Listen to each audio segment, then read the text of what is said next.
नमस्कार। Cat financial services के YouTube channel में मैं श्री राकेश रोशन आपका फिर से हार्दिक अभिनंदन करता हूं। आइए बजट सीरीज 2021 का पार्ट 4 आज हम लेके आए हैं। मैं आज डिस्कस करेंगे हम लोग टीडीएस जो इंट्रोड्यूस किया गया है first time in the income tax history 194 Q TDS on purchase of goods. तो साथ ही कंपेयर करके देखेंगे जो लास्ट ईयर प्रोविजन आया था TDS on sale of goods. तो देखते हैं क्या क्या इसमें बातें हैं और किन किन लोगों पे एप्लीकेबल है, थोड़ा सा डिटेल में देखने का। अभी तक आप इस चैनल पे नए हैं तो कृपया इस चैनल को आप सब्सक्राइब कर लेंगे और बेल आइकन को भी प्रेस। और आपसे एक रिक्वेस्ट है कि इस वीडियो को एंड तक देखेंगे। ये वीडियो हो सकता है 7, 8, 10 मिनट का हो जाए। अगर पूरा वीडियो नहीं देखेंगे तो आपको ये समझ में कम आएगी। राइट, चलिए आइए देखते हैं, टॉपिक की तरफ बढ़ते हैं और कोशिश करते हैं समझने का। देखिए, अपने पास जो टीडीएस जो लॉन्च किया गया है फाइनेंस एक्ट 2021 में, ये क्या सारी बातें डिटेल में निकल के आ रही है। पहला टॉपिक हम डिस्कस जो कर रहे हैं, जो अभी लॉन्च किया गया है, वो है बायर के पॉइंट। चलिए, कोई भी सेल परचेज का ट्रांजेक्शन होगा तो दो पर्सन इन्वॉल्व होंगे, one is buyer and second is seller. Right, ये दोनों का इन्वॉल्वमेंट होगा तभी कोई ट्रांजेक्शन ऑफर होंगे। चलिए सर, बायर के पॉइंट ऑफ व्यू से देखें तो बायर के पॉइंट ऑफ व्यू से ही सेक्शन 194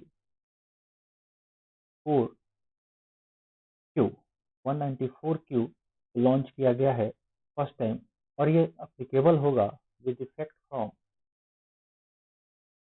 1 जुलाई 2000। राइट, जो कि बात करता है टीडीएस का। Right, TDS 194 Q TDS on purchase. TDS on purchase, आप सामान खरीदोगे उस पर आपको टीडीएस काटना है एज अ बायर। राइट, तो फाइनेंशियल ट्रांजेक्शन देखे तो सेलर जो है वो सामान क्या करेगा, वो गुड्स भेजेगा।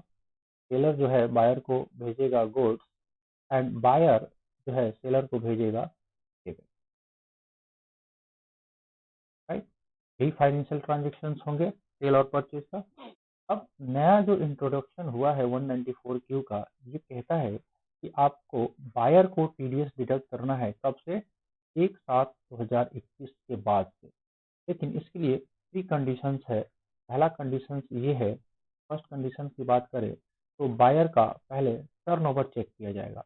कौन से टर्नओवर का, प्रीसीडिंग फाइनेंशियल ईयर, यानी कि फाइनेंशियल ईयर 2020-21 जो एंड होगा, अगर इसमें बायर का टर्नओवर मोर देन, ध्यान से, मोर देन 10 करोड़ है, 10 करोड़ है, तभी ये सेक्शन अप्लीकेबल होगा, अदरवाइज नहीं होगा। अगर आपको चेक करना है कि अगर आप बायर है और आपका फाइनेंशियल ईयर 2021 में सेल जो है 10 करोड़ से कम है, तो आपको ये सेक्शन अप्लीकेबल नहीं होगा, यानी कि आपको टीडीएस नहीं काटना है। दूसरा कंडीशन ये है कि आपका जो करंट फाइनेंशियल ईयर चलेगा, यानी कि फाइनेंशियल ईयर 2022 में आपका किसी भी एक सेलर को या तो परचेज या तो परचेज या आपका पेमेंट, जो दोनों में से अर्लियर होगा, पहले होगा, और ये जो ट्रांजेक्शन है कितना से एक्सीड करेगा, 50 लाख से, 50 लाख से एक्सीड करेगा तो ही आपको टीडीएस काटना है। और टीडीएस का रेट होगा 0.10%। आपको टीडीएस काटना है। एग्जाम्पल के लिए ले लेते हैं, अगर आपका मान लेते हैं कि आपका 20 में टर्नओवर 10 करोड़ से ऊपर था, यानी कि 15 करोड़ था, ये सेक्शन आपके ऊपर अप्लीकेबल हो गया। और आपने इस सेलर से आपने जो सामान खरीदा है वो during the financial year 1 crore का है। राइट, 1 करोड़ का है तो आपको 50 लाख से ऊपर जो भी अमाउंट है 50 लाख का, उस पे एट द रेट ऑफ 0.1% आपको टीडीएस काटना होगा, जो कि अमाउंट होगा 5000। राइट, तो 5000 टीडीएस को आपको डिडक्ट करना है। चलिए, डिडक्ट करना भी आसान है, लेकिन सबसे बड़ी बात है, जैसे ही आपके ऊपर ये सेक्शन की एप्लीकेबिलिटी आएगी, आपको एक नया लीगल रिक्वायरमेंट क्रिएट हो जाएगा। वो है आपको आपको पैन नंबर अप्लाई करना। पैन नंबर को अप्लाई करना पड़ेगा और इस टीडीएस को डिडक्ट करने के बाद अगले महीने की 7 तारीख से पहले पहले आपको गवर्नमेंट के खाते में जमा कराना पड़ेगा और हर 3 महीना पे इसका क्वार्टरली रिटर्न भी फाइल करना पड़ेगा। अब सवाल उठता है कि अगर आपने टीडीएस को डिडक्ट नहीं किया तो क्या कंसिक्वेंसेस आएगा। अगर आपने टीडीएस डिडक्ट करने से फेल हो गए तो गवर्नमेंट कहती है जो ये एडिशनल आपका पेमेंट है 50 लाख का, वो आपका एक्सपेंडिचर हम नहीं मानेंगे और इसका 30% 30% यानी कि 15 लाख रुपए का अलाउंस कर देंगे। मतलब आपका जो भी इनकम होगा में जाके 15 लाख रुपया ऐड कर। तो ये गवर्नमेंट का मैकेनिज्म है, एक ट्रेल बनाने की कोशिश कर रही है गवर्नमेंट कि आपके पास जो भी ट्रांजेक्शन्स हो रहे हैं उसको आप टीडीएस को डिडक्ट करो ताकि हम सेलर को पकड़ पाए, ताकि क्या उसने अपना सेल्स को दिखाया है। अब थोड़ा सा दूसरे पॉइंट ऑफ व्यू से चलते हैं। जो प्रोविजंस पहले ही आ चुका था, ये आपका सेलर के पॉइंट्स ऑफ व्यू से टीसीएस का प्रोविजन इन लोगों ने लाया था, वो था सेक्शन 206 C1 एक्ट। ये पहले ही आ चुका था, ये पिछले साल ही आ गया था और ये अप्लीकेबल भी हो चुका है विद इफेक्ट फ्रॉम 1/10/2000। मतलब अभी करंट फाइनेंशियल ईयर जो चल रहा है इसमें ये अप्लीकेबल है और इसमें भी सेम टू सेम कंडीशन दिया गया था। पहला कंडीशन आपका टर्नओवर, बस इसमें टर्नओवर आप चेक करना था प्रीसीडिंग। तो इसमें हम लोग टर्नओवर चेक किए थे फाइनेंशियल ईयर 19 90-20 का, इसमें हमको टर्नओवर चेक करना था। जबकि टीसीएस टीडीएस में हमको फाइनेंशियल ईयर 20-21 का ट्रांजेक्शन चेक करना है। राइट। दूसरा कंडीशन है इसमें आपका सेम टू सेम कि आपका सेल्स जो है फाइनेंशियल ईयर 20-21 में किसी भी पार्टिकुलर बायर का एक्सीड कर रहा हो लाख, राइट, 3 लाख, तो आपको टीसीएस कलेक्ट करना है। क्या करना है? टीसीएस कलेक्ट करना था और रेट भी ऑलमोस्ट सेम है एट द रेट ऑफ 0.110%। थोड़ा सा रिवेट किया गया था इस फाइनेंशियल ईयर में कोरोना के चलते, इसलिए थोड़ा सा 25% का रिवेट भी चल रहा होगा। राइट।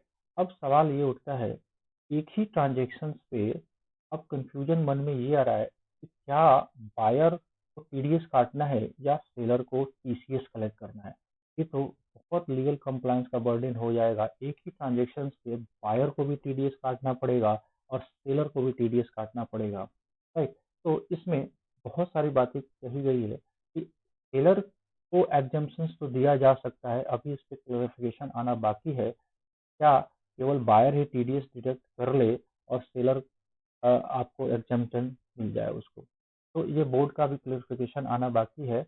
मेरे हिसाब से अगर एक ही ट्रांजेक्शन पे दोनों जगह फाइनेंशियल बर्डन की लायबिलिटी दी जाएगी तो कॉन्ट्राडिक्शन हो सकता है। फिलहाल यही प्रोविजन आपको परसिस्ट कर रहा है। फर्स्ट ऑफ ऑल आपको ये चेक करना पड़ेगा, अगर आप बायर हो तो आपके जो भी अकाउंटिंग सॉफ्टवेयर है उसमें एक फिगर को फिट कराना पड़ेगा कि कोई भी बायर का अगर टर्नओवर आपका 50 लाख से ज़्यादा हो रहा है, उसकी पेमेंट या परचेज जो भी आप बुक कर रहे हो, तो आपको टीडीएस को डिडक्ट करवाना पड़ेगा। हाँ, प्री कंडीशंस ये है कि आपका फाइनेंशियल ईयर 2021 में ये देखना पड़ेगा कि आपका टर्नओवर 10 करोड़ से ऊपर होगा। अगर आपका फाइनेंशियल ईयर 2021 में टर्नओवर 10 करोड़ से नीचे है तो आपके ऊपर ये एबल नहीं होगा। तो ये गवर्नमेंट का ट्रैकिंग डिवाइस सिस्टम है। ये टीडीएस जो डिडक्ट होता है ये जाके सारा 26 ईयर्स में रिफ्लेक्ट करता है। तो गवर्नमेंट पेपरलेस की तरफ बढ़ रही है और साथ ही साथ ये कोशिश कर रही है कि कोई भी ट्रांजेक्शन आपको इनकम टैक्स और जीएसटी की लाइबिलिटी से बाहर ना रह पाए। तो एक छोटा सा प्रयास था। मैंने कोशिश किया आपको टीडीएस जो न्यूली इंसर्टेड सेक्शन है इनकम टैक्स एक्ट में सेक्शन 194 क्यू को डिस्कस करने का। तो अगर आपसे एक रिक्वेस्ट है कि अगर आपको ये वीडियो अच्छा लगा होगा तो प्लीज़ कमेंट बॉक्स में लिख के बताइएगा और अच्छा लगा होगा तो किसी को शेयर कर दीजिएगा जिनको ज़रूरत होगा। मिलेंगे हम कुछ ऐसे ही अपडेट में, तब तक मुझे ये राकेश रोशन को इजाज़त दीजिए। जय हिंद, जय भारत।